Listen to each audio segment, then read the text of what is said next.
G'day guys, welcome back to my channel. My name is Wildkard. Thank you for watching the Wildkard Rugby Show. Like, comment and subscribe. And yes, this is Super Rugby Review. This is the Crusaders versus Moana Pasifika. Yeah, there was a really interesting comment that I saw this week when I was doing the rough preview for this game. And one of you kind viewers pointed out that Xavier Reese wasn't selected to play for the Crusaders. I was like, well, so what, right? You get a rest, not a big deal. But Xavier Reese is in line to level the all-time try scoring. I guess not all-time try scoring in a season, but to level the try scoring record in Super Rugby Pacific, which is currently held by Lester Faianga-Anuku at 13, and Xavier Reese is sitting at 12. In a game like against Moana Pasifika, it's very likely he would have been able to score a try in this game, 1 or 2 tries in this game, potentially breaking the record. And that really led me to think, right?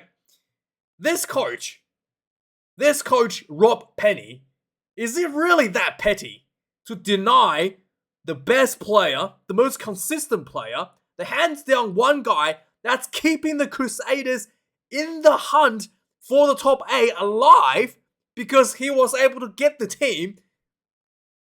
How many losing bonus points has Xavier Reese single-handedly got for the Crusaders to even keep the Crusaders in the hunt for the top 8?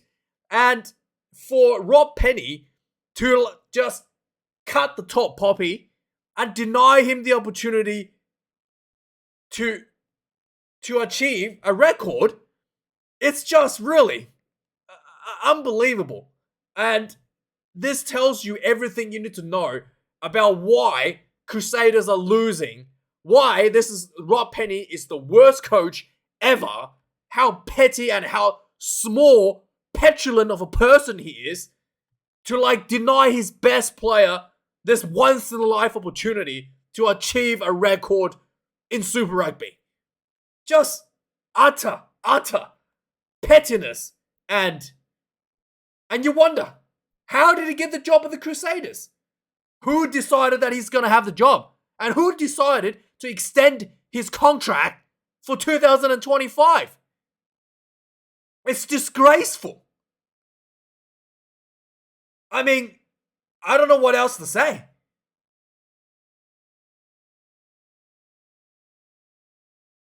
It's just unbelievable how he's just denied that.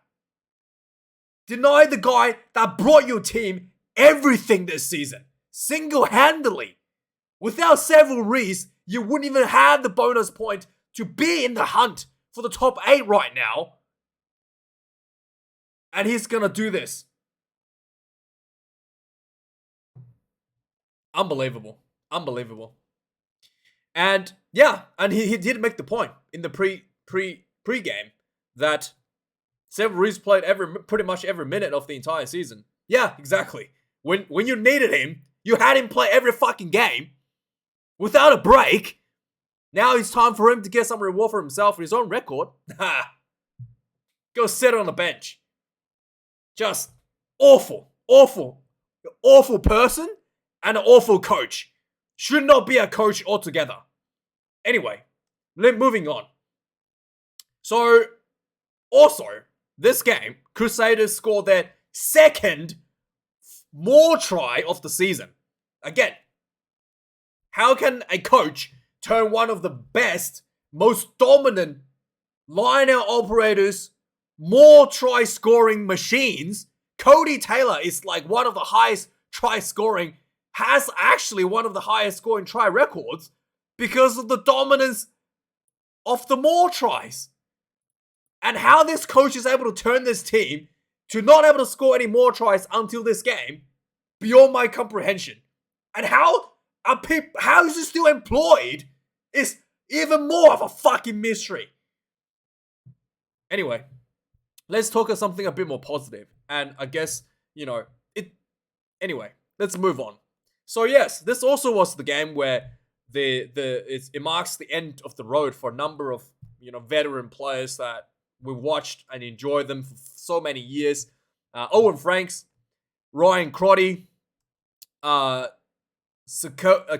Kepu, more than 100 test cap Wallaby, and just really a huge generation of superstars, absolute legends, leaving playing the last game potentially for pretty much all of these guys, most likely for all of these guys.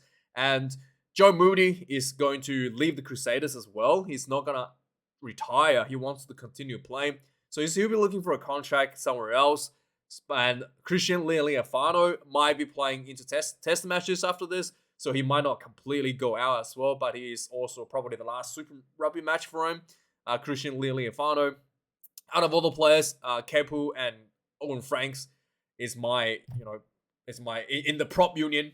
It's part of my members of my prop union. Owen Franks has been just so legendary. The stories of this guy, growing up, I just admired the absolute shit out of this guy, Owen Franks. There was a story in 2011. If you actually are a New Zealand rugby fan, you probably know this. In 2011, obviously New Zealand won that incredibly difficult, heart-stopping match against the French to win the World Cup, Rugby World Cup at home after being knocked out by France in 2007. And it was basically the hoodoo that needs to be broken, right? If you can't break the hoodoo at Eden Park, the All Blacks would have been done, right? So that was the game that was literally the entire nation was hanging on to win. And after the game the next day, apparently Owen Franks and his brother went back to the gym early in the morning. I mean, that's just absolute legendary stuff. Like, he was the only person in the gym in the entire country of New Zealand, right? I mean, there wouldn't be a soul awake in the morning after winning the World Cup, something that everybody's been praying for like decades at that point. And he's back to the gym, loving absolute, like a machine, absolute legend. And, I'm gonna miss this guy, and it is just good memories, and it's just such a great player in his prime, and I still can't really believe that he's just retired after so quick. It's like his career is gone like so fast. He has been overseas for a bit, but that is Owen Franks, legendary Owen Franks going out. And yeah, only 3 tries being scored entire career apparently. My goodness. But geez, this guy, 2 Rugby World, he's almost won as many Rugby World Cups as he scored tries. Okay, his the likelihood of him getting another Rugby World Cup is like higher than scoring a try for this guy. I mean, that is just incredible career, incredible. Anyway, let's have a look at this match. The Crusaders came out dominant Morse, really looking for that, something that they haven't used the entire season. 3 more tries early and then put Moana Pasifika away. I thought, Moana Pasifika was under a lot of pressure. Obviously, once Crusaders get that confidence, get that momentum going, they just really gonna pound on you. And then the free-flowing rugby starts flowing. And yeah, Moana Pasifika was just really not able to cope with it. Havili was really having a difficult day in the office tonight as well. And yeah, it was. I thought early in the game, I thought maybe Moana Pasifika had an opportunity. Crusaders was maybe shooting themselves in the foot a little bit ill-disciplined. But the pressure just mounted. The amount of penalties was given out by Moana Pasifika, I think probably at some, maybe if the referee had given out, a few more yellow cards. I think there was 1 yellow card at the end against Moana Pasifika for repeated penalties. But yeah, I was, the referee probably could have given out, 1 or 2 more. Just the amount of penalties given away in this game. So yeah, let's have a look at the match stats. 7 tries for the Crusaders to 1. 334 run meters to 214. They didn't have to run that much for the Crusaders to score those tries. A lot of penalties was given out, and Crusaders pumped the ball inside your 22, and then a few phases later, try time, or maybe a more straight up for the try. There's not that much of a running game out of Crusaders. 10 turnovers conceded to the Moana Pasifika 16. Moana Pasifika was able to contest the breakdown quite good at times, but just wasn't quite enough they just wasn't quite enough to build their own consistency, throwing away opportunities with easy penalties. 24 tackles missed by the Crusaders out of 141. 146 tackles made, 16 missed tackles, for Moana Pasifika. 28 kicks for the Crusaders, 19 for Moana Pasifika. Managed to kick him pretty good for the Crusaders. The goal kicking, 3 missed goals. It was almost like the Crusaders was doing really well because they really needed the points early in the game. And then it was like, we've got this game in the bag. And the kicking just kind of completely thrown out of the window. And it was not that great. 13 lineouts for the Crusaders, 3 lost. It was, wasn't completely clean. There was almost a miscommunication at times. The ball gets overthrown. And yeah, it was just, I'm not sure if just because Cody Taylor hasn't worked with some of the guys, some of the younger guys in the team, wasn't, getting the timing right. Moana Pasifika 5 lineout loss. I was going to have 13. Scrum's quite even. I was surprised. I thought the Crusaders had a bit of slight scrum dominance early in the game. And then when Owen Franks came on, that dominance kind of resumed a little bit. And then it was kind of stabilized again by Moana Pasifika. So it really wasn't as much of a dominance as I was expecting. Fletcher New is having a break. Fletcher New is one that really does damage in the scrum for the Crusaders. And 11 penalties conceded to only 10. I thought it was, this can't be right. It's more than 10. It was just penalties everywhere. This can't be right. There has to be an error here. Like, there's no way Moana Pasifika only considered 10 penalties. It was penalties everywhere. And anyway, I think that's not 100% correct. But anyway, 11 penalties considered for the Crusaders. I think maybe some of the people that was doing the counting just stopped at some point because they're just like, whatever, it's the last game of the season. But that's 100% not 10 penalties conceded. Anyway, there was 1 yellow card against Joe Moody for a high shot and kind of ducked into the player. And then there was 1 yellow card right at the end, like I said. End of the game, I think it was just repeated penalties for that one. Wasn't even short, to be honest. The game ended as that penalty was given out. And let's have a look at some of the tries and key moments, anything of note. So yeah, the game actually took 10 minutes. The Crusaders was pounding the Moana Pasifika try line for 10 minutes and not able to score. So at that point, I actually thought maybe Moana Pasifika can turn this game around, can actually win this game, just steal one. And then the penalty just kept creeping in and getting the Crusaders out back into the game. So 10 minutes into the game, it was diffused, and then 11 minutes into the game, Joe Moody gets sent off with the yellow card, and suddenly it was looking really good for Moana Pasifika. 12 minutes into the game, stupid penalty for the Crusader player. I think it was number 4, just holding one Havili in the rack and legs one of his leg in the rack, and the referee's literally like, let him go, and he held on and have no choice. Penalty right in front, 3 points to 0 for Moana Pasifika. And then after this, penalties starting to mount for the Moana Pasifika Crusaders. 1 for the line out, then 1 for the more. Just easy as that. Ethan Blackadder had the ball. Goes over, 7 points to 3. 23 minutes in the game. Another penalty. Go for the line out. 10 meters away. Another more. Cody Taylor peeled off. Had to do a bit of work. Leg drive. Try. 14 points to 3. 28 minutes into the game. The Moana Pasifika get themselves back on the in the try. And it was really, really well done. They, 2 brothers, the 2 Inisi brothers. One there was a line out that went to the furthest guy.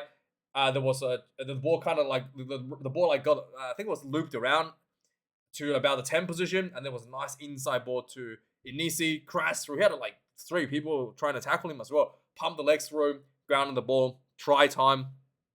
14 points to 10, really well done.